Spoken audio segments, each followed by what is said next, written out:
This is January 3rd, Monday night lecture, Bohigas, or however you pronounce his name.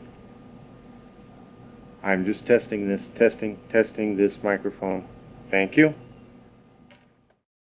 Nor academic experience. And what this group did, as you can imagine, was to talk about professional problems with the scholars and about historical problems with the professionals. And then there was a fourth group composed by only one man, Oriol Bohigas, who was the only participant who had a very distinguished record both in the profession and in academia. Oriol Bohigas holds a doctorate in architecture granted by the University of Barcelona.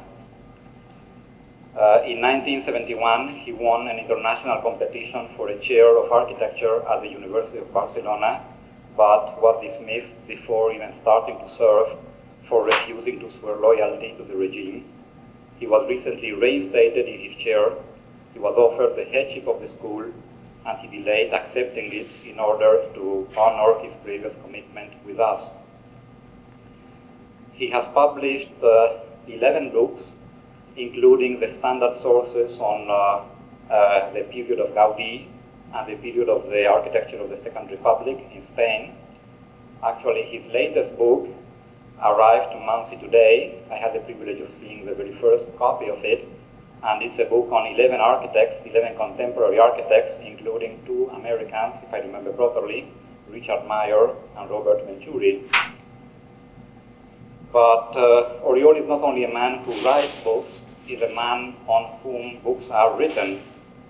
The bibliography on his work is quite extensive, and again, this is a novelty. We just received today the text of the latest book on the work of his firm, written by Charles Jenks. The professional endeavors of Oriol were done as principal of the firm Martorell, Bohigas and Meki, which is one of the leading Spanish architectural firms based in Barcelona. The firm was established in 1952, and it has a very impressive record of buildings and of awards.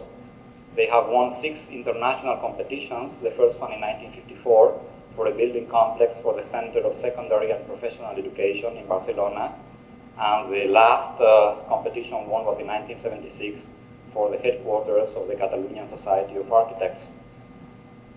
His firm has won 4 awards for excellence in design.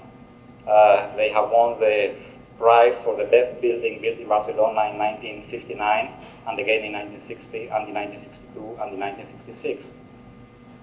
2 of his books have won awards for best architectural books of the year, and he has been selected as one of the 12 European and American architects whose work was exhibited in the last Biennale in Venice. His office has built very many schools and housing complexes, but they have been involved with a wide range of problems. Oriol has directed the development in Spain of the Danish Jespersen prefabrication system. Oriol refuses to be identified with a single building type. He does not want to see himself as specialist in any type of building. If I read him properly, what he's most interested in is in being identified with certain problems as opposed to certain building types. And I hope I'm not mistaken if I say that the single most important factor reflected in his architecture is a concern for the city. The attempt to relate his buildings with the neighboring buildings and to deal with building groups in order to create a scenario for city life. His title for tonight is Architecture for the City.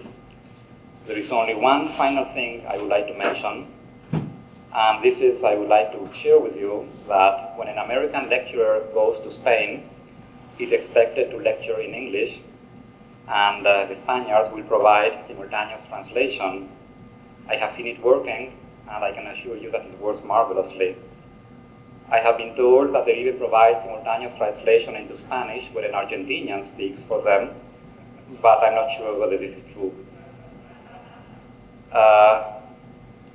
For some reason, we don't work that way in this country. We are very sophisticated in many respects, but not exactly in our ways of dealing with foreign lecturers. When I hinted to Oriol that there was going to be no translator, he did not hesitate in saying that he was prepared to deliver his talk in English. I know too well how big a strain this is for any lecturer, so I want to thank Oriol for his effort in speaking to us in English tonight, and thus contribute to further spoiling us. And I only want to share with you one more thing. Oriol asked me to ask you to tell him to slow down if you have any problem. And I promised him that we would give him feedback, and we would interrupt him if we want him to rephrase his statement in any way. Oriol Bohigas.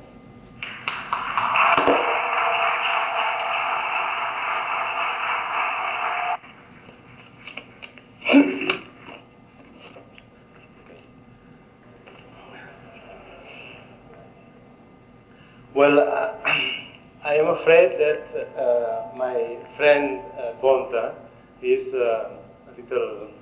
has exaggerated a lot speaking or talking about my curriculum. He is so a close friend of mine that he values my curriculum too much. But in the only thing, and I agree with him, is on the problem of the language. Really, I am afraid that now in my curriculum, the most important thing will be this lecture. Not because the things I can tell you, but the effort and the difficulties to speak English during more or less 1 hour. Then I forgive me for my English, and I hope that the international language of the slides will substitute my poor English. Well, I am quite sure that most of us here would agree that Sullivan's statement, form follows function, fell in crisis after having been used for polemic purpose by the pioneers of the modern movement. There are a lot of reasons for not using a literal interpretation of Sullivan's statement. The most important reason is that functions change more rapidly than forms, obviously. For instance, we can't pull down a building each time the society demands a change of building's function. We certainly are aware of the many famous old buildings which are being used for very different purposes than those for which the buildings were originally designed. There are a lot of reasons, the other reasons, like for instance to know the real, the actual design process and the methods of the criticism and so on. But now I am not going to examine theoretically neither the problem of functionalism nor the relationship between functionalism and rationalism, which this relation has been so poorly used. I am just going to explain some of my direct experience in this theme, or in experience very close, or directly or indirectly related with this theme. As you know, I am working together with two partners, Martorell and Mecchi, for a long time. Well, Martorell is a Spanish architect, and David Mecchi is an English architect. You can wonder why, having an English partner, I speak this kind of English. But I think because it's possible to work and to learn at the same time. I don't believe in these pedagogical theories about work, learn, and amusing. To learn working is a very difficult way. Well, one of our first jobs, many years ago, was to design a factory for electronic equipment. Well, then it was, I think, 20 years ago, perhaps 18 years ago. With too much candor, we, all three partners, studied carefully a very detailed functional program. We studied the working places. The light was neat in every special point. All movements of products, the views to the outside from the working places, the positioning of the machines according to the manufacturing process, and so on. A lot of these little functional details. Well, in consequence, the layout and the whole form of the building were very complex. Not very economical, really, but very functional. And it was a complete, absolute, terrific failure. When the building was finished, happened a lot of things.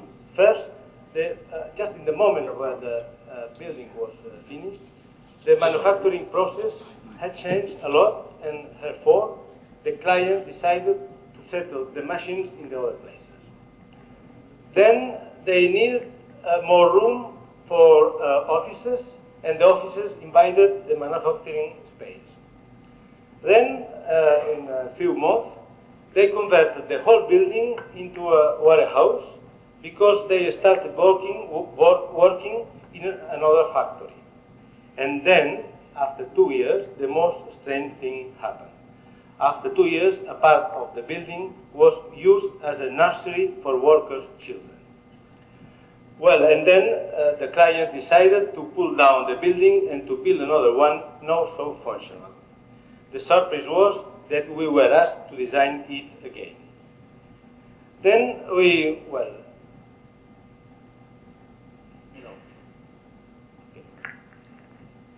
sorry, this connection.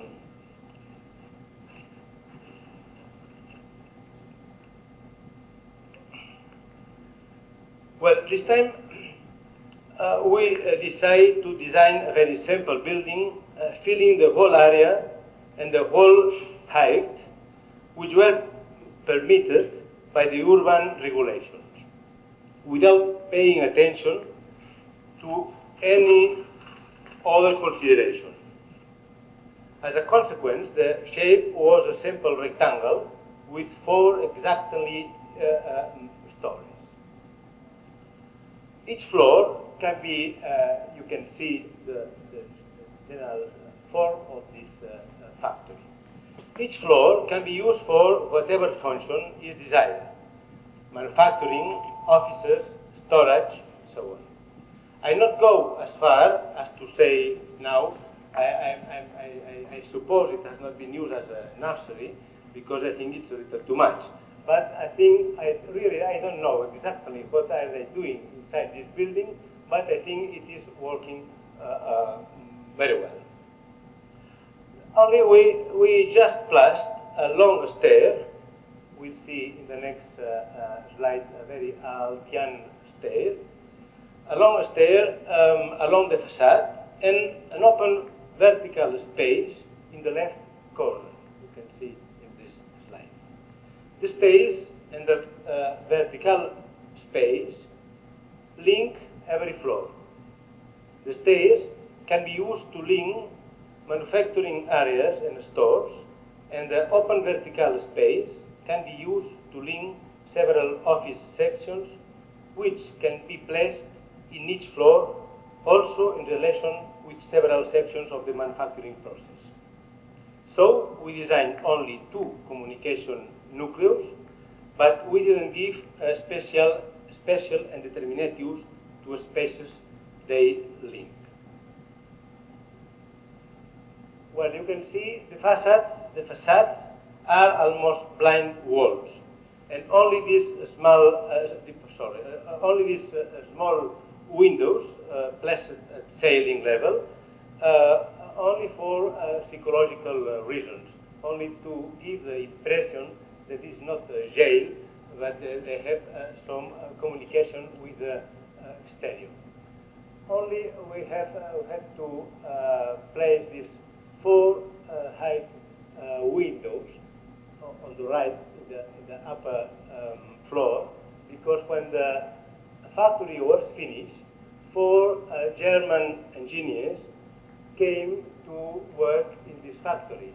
And they wanted a special sign of distinction. And they obliged to the clients to open these 4 windows.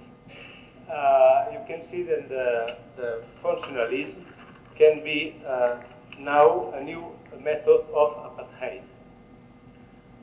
Well, this is the view of the other facade. You can see here the upper point of the vertical space. And now some slides of this vertical open space that which links the part of the floors that can be used as an office.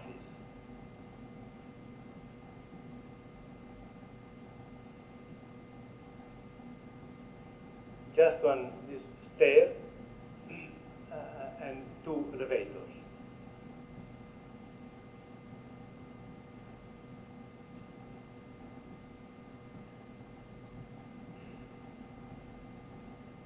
The skylight in this deep well.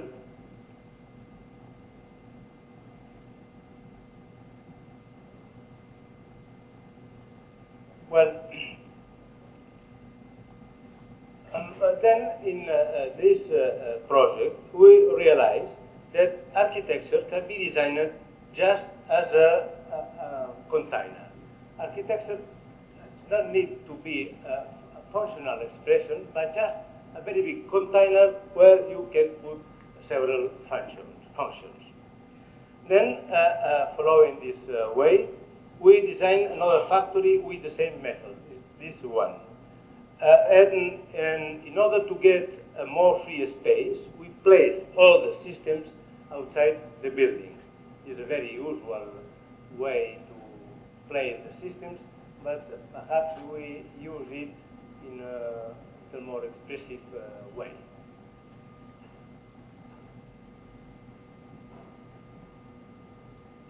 And then we decide to use the same typology for other kinds of buildings. For instance, this furniture store in a town near Barcelona. You can see the systems are outside the building, and they are the only ornamentation and the only, I don't know, expressive element in the facade. But the space, well, we can see the systems in the roof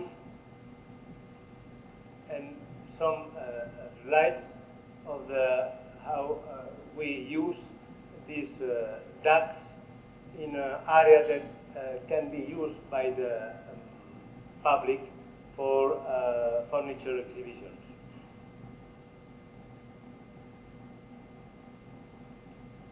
But the problem of this building was that the space in one of the floors, because of the size of the lot, was so small that we tried to connect all of them in a whole continuous space. Each floor, for this purpose, each floor was divided in 4 quarters, like you can see in this slide. We raised each of them more or less 30 inches above the other one. So the space is a helicoid, a continuous helicoid, and you can't realize in which floor you are. We wanted the visitor to have the feeling that he was walking in a continuous space.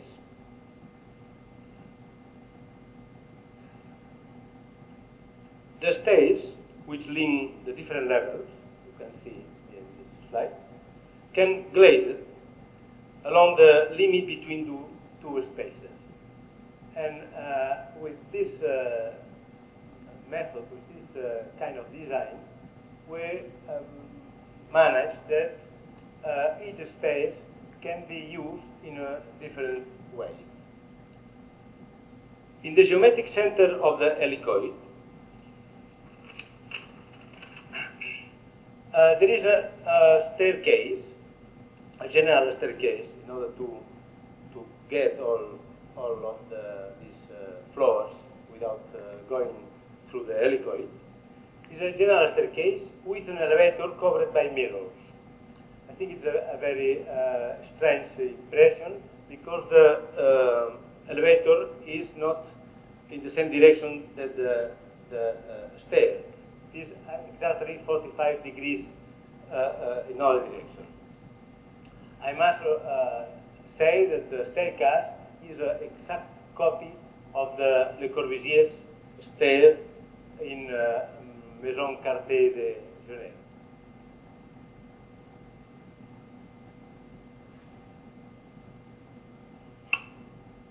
Well, we like very much, we like to use this kind of allusions, like this copy of the Le Corbusier's stair, as literary quotations. I think the best architecture can be made, well, not can be, has been made as a collage with some known elements. I think it's the way to make sure that architecture can be understood. If you know the words, you can understand or give a meaning to a new sentence, even if it's made with a new syntax. I believe we would have to consider strongly this design method, either for buildings or cities. The Canaletto's inventions for Venice, for instance, are a fantastic suggestion in this way. And I think also that Aldo Rossi's studies on analogous city is the first theoretical approach on it. Now, I'll show you three schools which can be an example parallel to the factory I told you about. The first one, called School Garbi, all of them are in Barcelona or in the metropolitan area of Barcelona. The first one was also very functional. A succession of many small spaces which belong to several functions, specific functions. Some years after the construction, to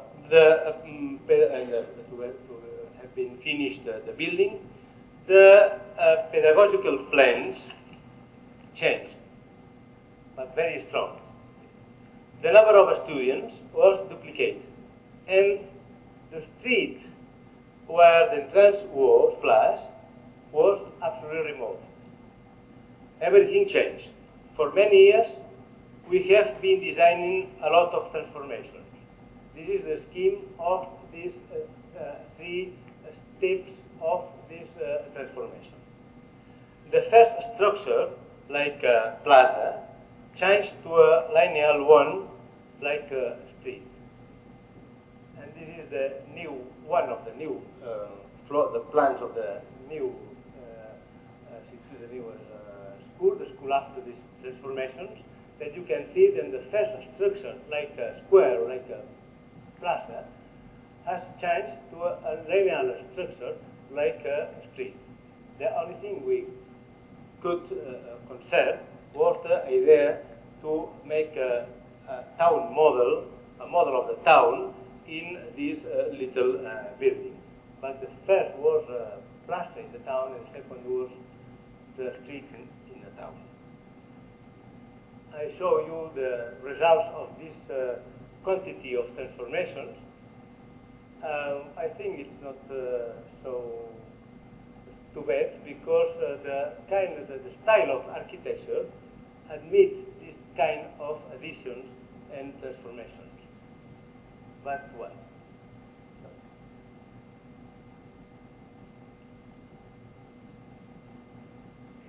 This is the plaza.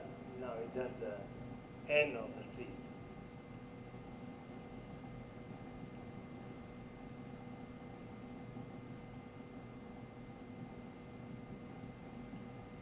The second school was designed more or less in the same method, perhaps with more simple, perhaps with less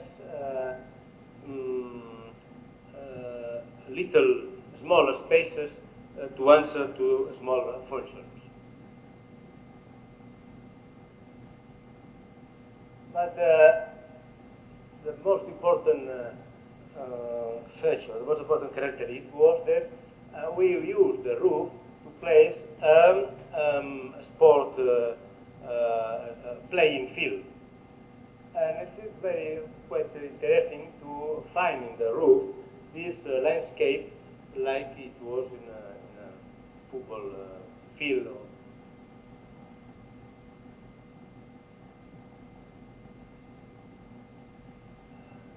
But the third school, it has been built. It was built, I think, 2 or 3 years ago. Was designed with another method: architecture as a non-functional container. We designed two very simple buildings, one for the primary and another for secondary levels of education. You can see the first one is for the primary level of education, and the second one is for the secondary level of education. Both buildings are just a big quadrangular space with very few functional specifications. Just this indication to place the classrooms, the special classrooms, but all the other space was open space, then has been filled by the new needs of the pedagogical transformation. The three stories of these two buildings are linked by two open stairs which work as a visual communication between them. In this case, we repeat this Altian staircase because I think it's a very good solution to get two things at the same time, just to get to arrive to the floor and to obtain and to get a visual communication between all these floors. This is the facade where the classrooms are.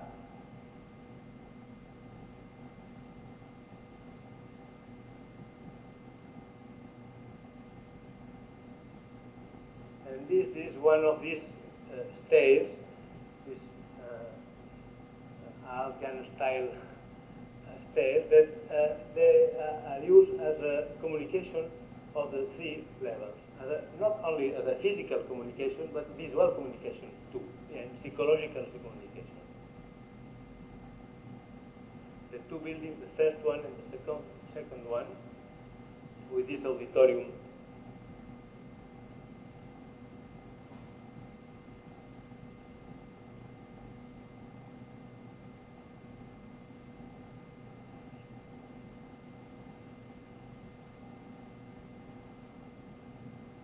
Staircase and this visual communication between the open spaces.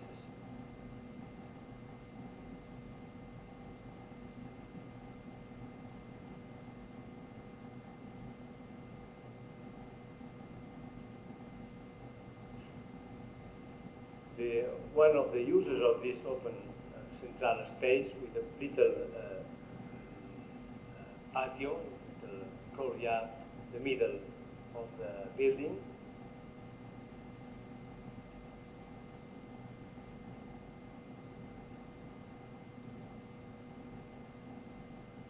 One corner of this space is used like a dining room for the children. Well, then after this experience, we thought that if architecture usually doesn't need to be a direct result of functions, I believe we can go back to the traditional design methods. Maybe we can design architecture following all principles again. Number one, architecture has some own laws. A building is overall the result of a formal composition in relation to the technical, social, and cultural context.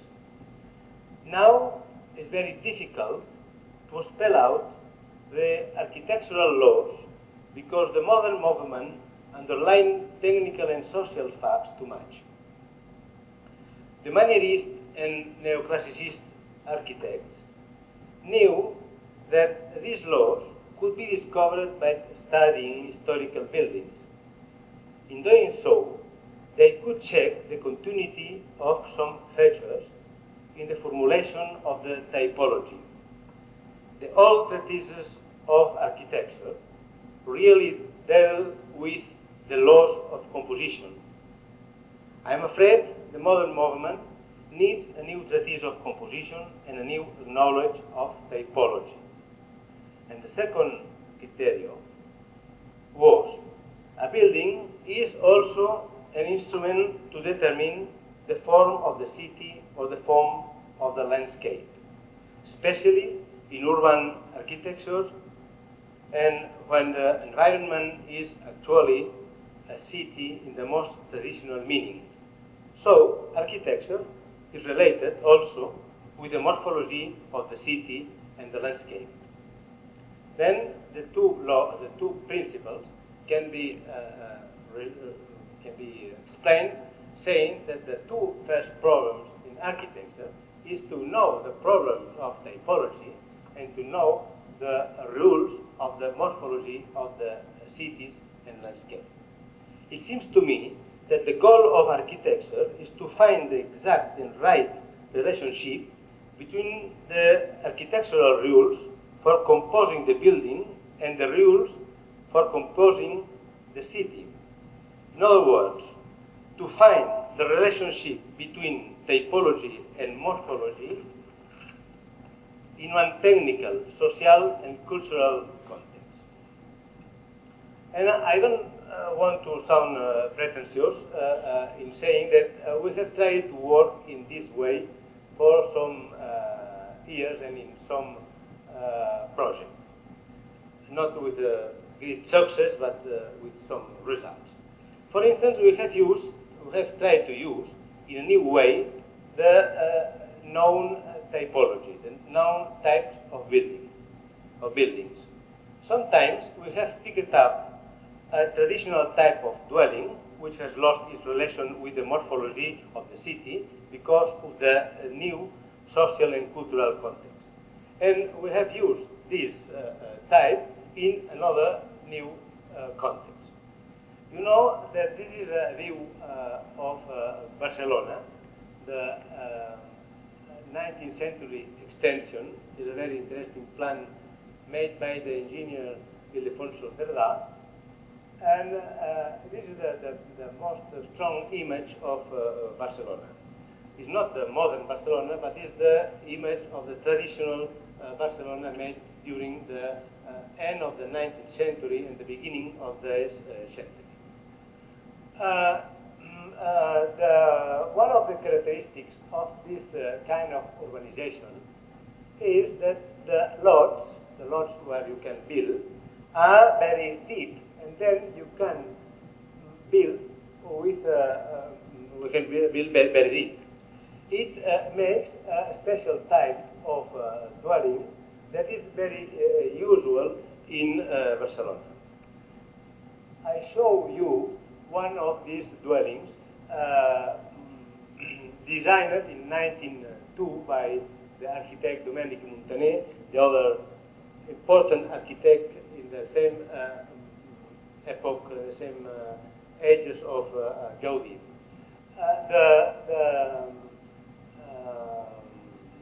The most important feature of this type of dwelling is the use of the very long corridor. It's a very long corridor, and the use of a lot of rooms along this corridor, and the use of these courtyards in the middle of the building. I think this type of dwelling is not very good because the daylight conditions are very bad, because the ventilation is very bad, but it's a type with a lot of positive characteristics, and one of them is that it has a very strong, very important, very good flexibility. Now this kind of dwelling can be used for a lot of new uses, because this corridor can structure the new functions. Then we use the same typology to design a family house outside Barcelona, near the sea, using this idea of the very long corridor and the idea of the courtyards, that now with this solution is not really a courtyard but a patio, because they are open to the landscape. Then the only ironic or the polemic proposed was to emphasize the corridor by the columns and a continuous skylight along of this corridor. I show you some image of this corridor. That is more or less the principle of the composition of this building. And I must tell you that we like to use these columns not only in order to do this reference to the old typology, but also as a quotation of a historical element. I think the column is a very important historical element that can be used in a new way.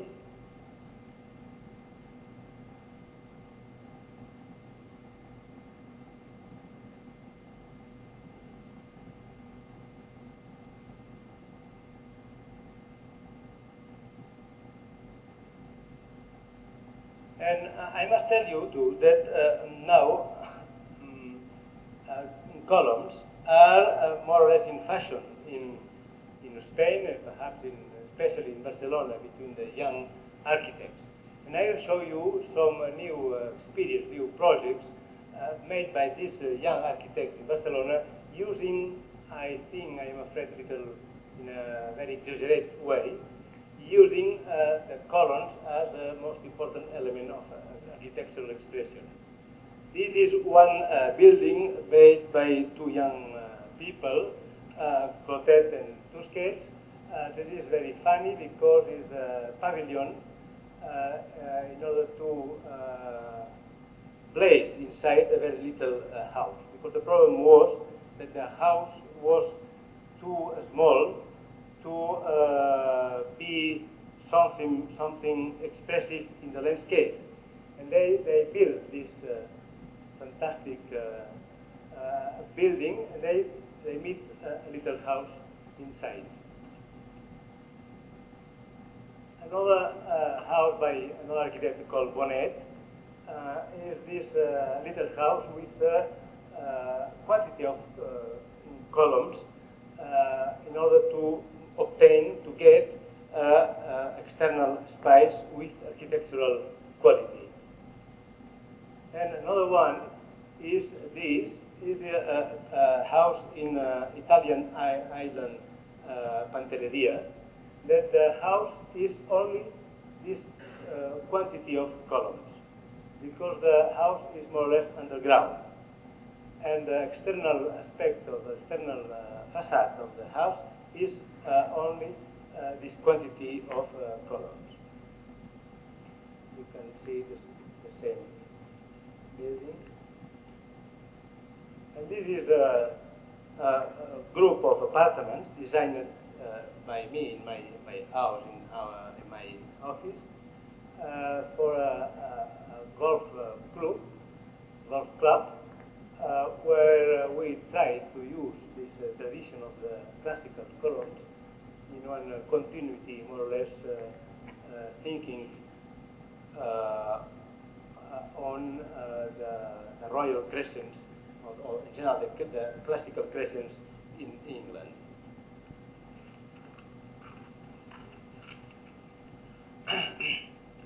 Well, this is the line to design according to the known typology. But for the other side, by the other side, we have worked in some projects where the most important aim was to shape one area of the city. Well, after the Spanish Civil War, White Avenue was opened in Barcelona, just in the middle of the old city in front of the Gothic Cathedral. This is this avenue you can see in the slide, called Avenida de la Catedral. It was planned to be lengthened through the rest of the old city,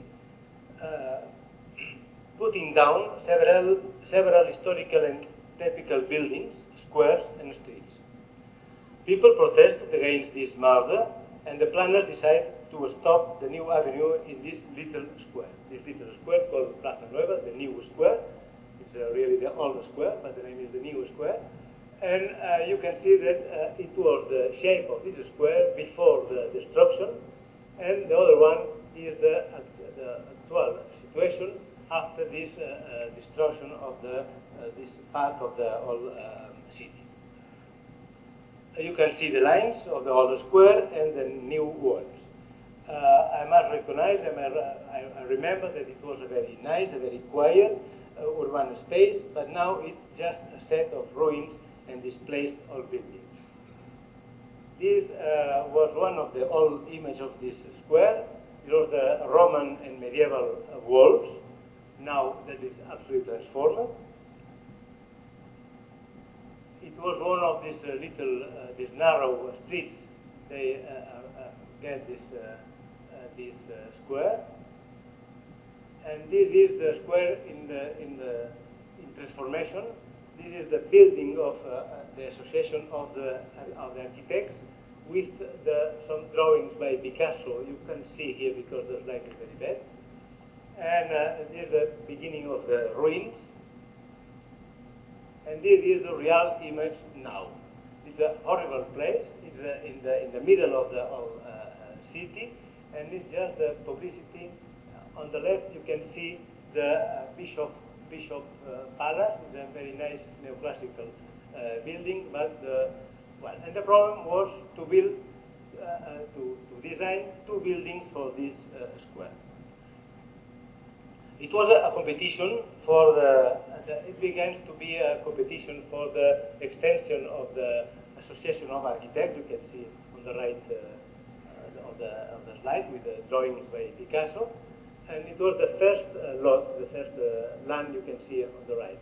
And then another client asked us to design the other one. But you worked especially for this competition. It was a competition for the extension of the Association of Architects in Barcelona. Then our solution, the solution we proposed, well, first, to give a new alignment to the facades in order to recover the capacity of the urban landscape.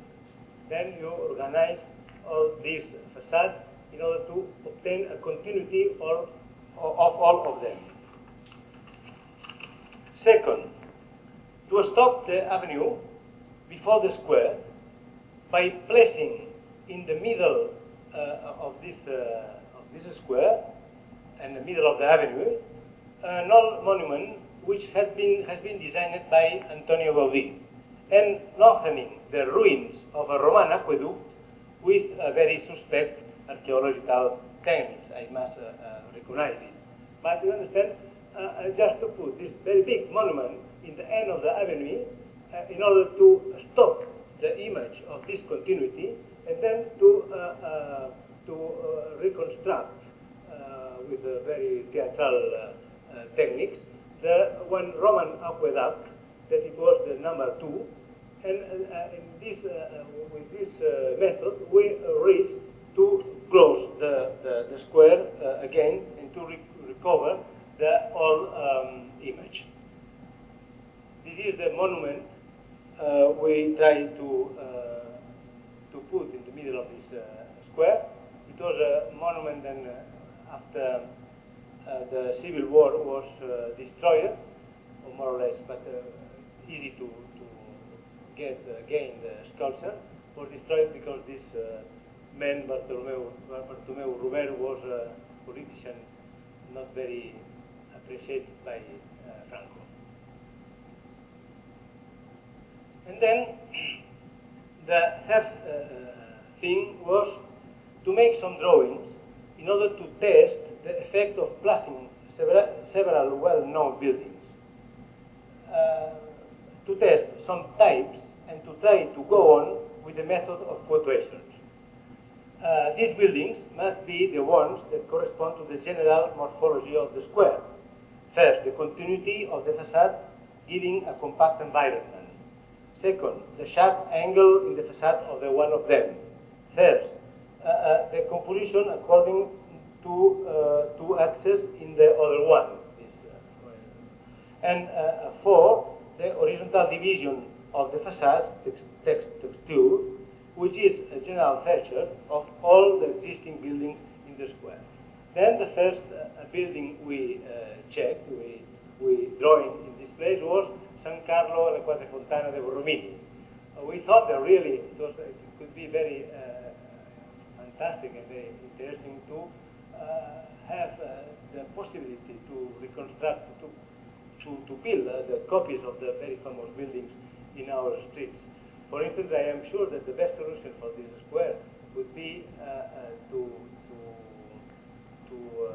construct, to build this Borromini's facade. But I'm afraid it's too difficult.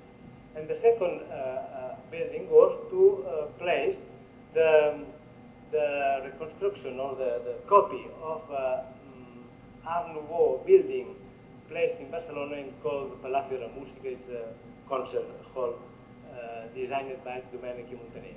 The most important thing was that these two buildings are composed according to two axes. One in front of the perpendicular to the facade, and another one in perpendicular to this corner. And it is one of the most important problems in the formal composition of this square. And another building, we tried 5 or 6 buildings, but another one was more or less a special version of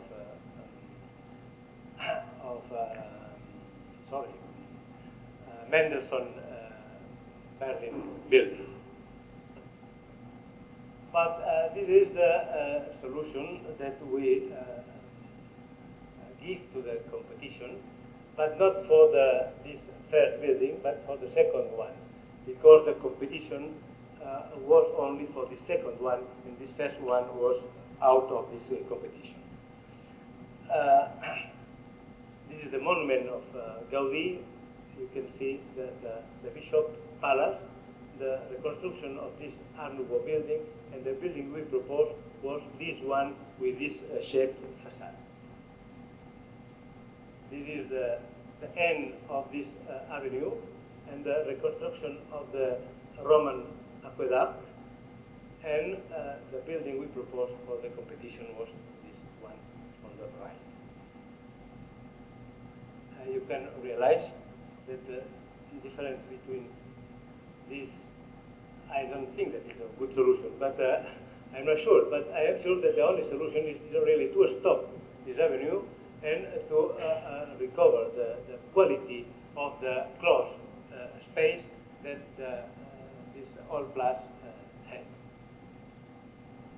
Well, it is the the plans of the building, very special place. This is, the name of the project was Paghe Stelle dell'Orsa, big, deeper stars, not only because our admiration for Visconti's film, but for the position of the windows. These little windows, we thought that they can be placed in any position according to the changing functions of the building. As we didn't know the actual functions, we placed them in this drawing like the stars of the big dipper.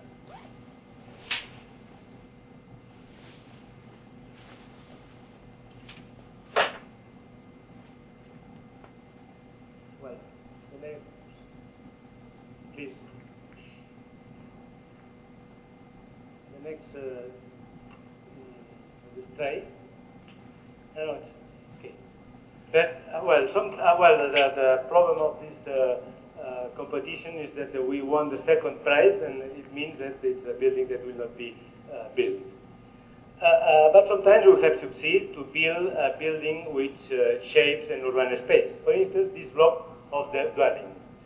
We try just to, it is in an old village near Barcelona with a lot of little buildings without capacity. Then we try just to fill the empty spaces in order to recover the street and to place a new square inside the block. Just the most important thing was to fill all the spaces that were empty and to recover the image of the continuity of the street. This is the very low-cost building, low-cost dwellings. And this other project, design, is made, it is under construction now, but it's made, is designed with the same principle. The problem to recover the street, just to build the blocks on the same line of the street in order to obtain the continuity of the image of the street and to place a square in the middle of the block. Then these buildings are this shape, this form, because one is an answer to the square, and the other one is answer to the street. This building was quite interesting, the process of design and construction, because we just designed the urban shape and fixed the rules of the typology. The promoters and the builder could decide the interior details of each dwelling and even of the facade design. It was the first attempt to use the method of the meta project. I mean, not to make a design, but to make instructions that during the construction can be changed this design. Another project, more or less in the same principle, the problem of the street, the problem to conserve the street, to preserve the image of the street, is this one in another little town near Barcelona too. The first reason of the design was to shape, as I said, was to shape the street in a traditional way.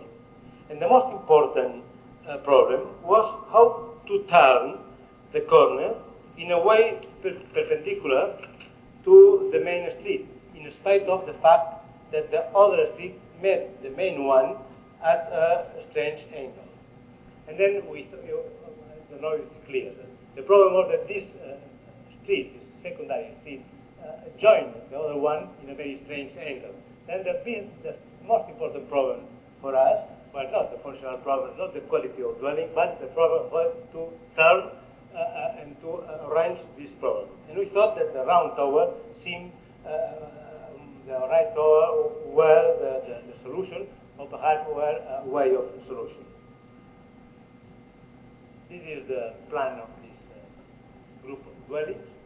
Well, very conventional dwellings, very some little things, perhaps the use of the kitchen in the new way. But more or less, the most important thing, or the thing the basis of the design is the use of this round tower in order to turn the building in a correct shape. This is the building in the shaping the street, designing the street. Well, I must realize that the street is not a very interesting one. It's a horrible street. But perhaps in some years it will prove.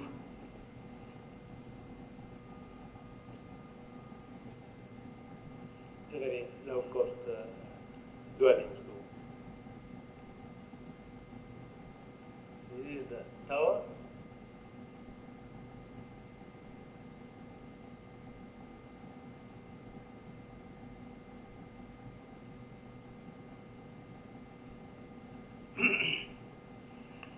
Well, and this is a block of dwellings that you are building now. I think is this work has started just 1 month ago. And here the problem was to design a building as an isolated block because of urban regulations and some considerations on daylight conditions, ventilation, exposure to the sun, and so on. But at the same time, keeping the characteristics of the two streets. We thought that the solution could be found designing two curvilinear buildings. So the two streets were saved, and we could place another one between the blocks. As the two external streets required different height in its buildings, the two upper floors are more curved and they are not visible from the one of them. Consider the upper floor of one of these blocks has not the same curve than the other floors. Then the building is, the height of the building is different in one street than another one.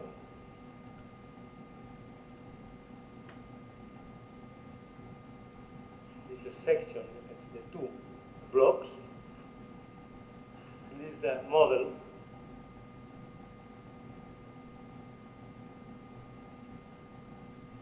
You can see the upper floor in the height block is curved, and here it's not in the same line than the other floors. You can see here that the literary quotations, architectural quotations, are clearly neo-rationalist, I think. This is the street between the two blocks. And I am afraid that classical architecture in the same theme is much better than the modern one, the Royal Crescent in Bath.